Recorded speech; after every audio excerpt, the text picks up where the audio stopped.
سالفيتي. سنتعلم الآن طريقة جمع الأسماء في اللاتينية pluralis. أسرع طريقة لجمع الأسماء هي باتباع القواعد التالية. إذا انتهى الاسم بآ مثل فورمولا معادلة يصبح آي فورمولاي معادلات. إذا انتهى بأس مثل كاكتوس صبارة نحذف أس ونضيف إي كاكتي صبارات.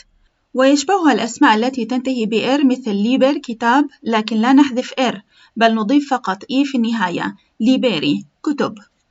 إذا انتهى الاسم بأوم أو أون مثل ستاديوم صالة رياضية وكريتيريون معيار نحذف النهاية ونضيف ستاديا صالات رياضية كريتيريا معايير.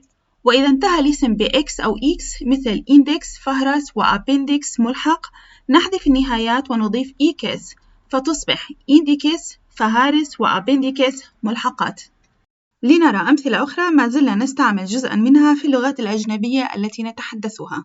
فيتا حياة فيتاي حيوات سانكتوس قديس سانكتي قديسون فيليوس ابن فيلي أبناء كوبيكولوم غرفة كوبيكولا غرف كوريكولوم مسار كوريكولا مسارات فينومينون ظاهرة فينومينا ظواهر ماتريكس مدونة ماتريكس مدونات. لنبدأ التعرف على مصطلحين في اللاتينية.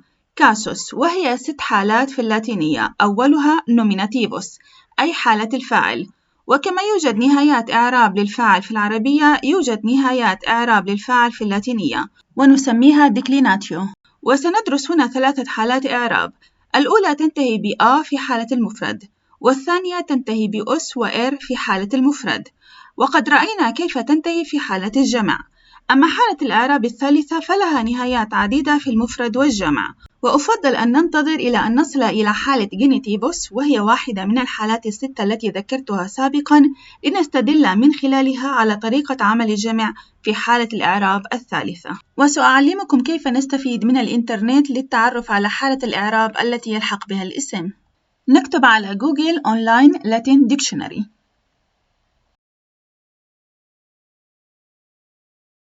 أدخل إلى أول خيار أحصل عليه وأكتب الكلمة التي أريد أن أعرف حركة إعرابها.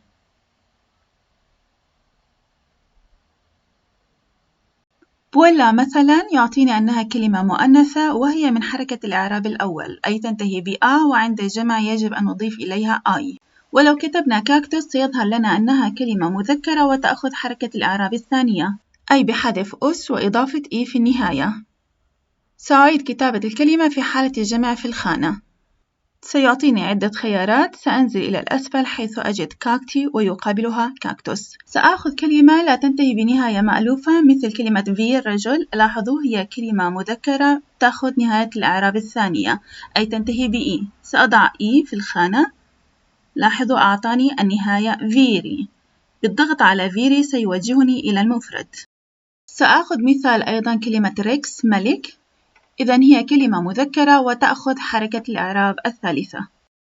بعض الأسماء في اللاتينية تبدو في نهايتها وكأنها جمع لكنها مفرد مثل كاسترا مخيم عسكري ونوبتياي حفل زفاف. بعض الأسماء تكون فقط جمع ولا مفرد لها وتسمى بلوراليا تانتوم مثل أسماء المدن وأسماء المهرجانات الرومانية وأسماء الطبقات الاجتماعية. والأمثلة على هذه الأخيرة مثل أوبتيماتيس وهي طبقة النبلاء مايوريس طبقة الشيوخ بيناتيس آل البيت من الآلهة عند الرومان وكويريتيس وهم سكان روما في حالتهم المدنية. ومن الأمثلة على بلوراليا تانتوم في اللغة اللاتينية ما وضعته في القائمة في هذه الصفحة مع الترجمات. هنا بعض الجمل اللاتينية حولت فيها الاسم المفرد إلى جمع وستلاحظ أن تصريف الفاعل بعدها سيتحول إلى جمع أيضا. أميكوس أمبولات الصديق يتمشى أميكي أمبولانت الأصدقاء يتمشون. أكتور كلامات الممثل يصرخ أكتوريس كلامانت الممثلون يصرخون.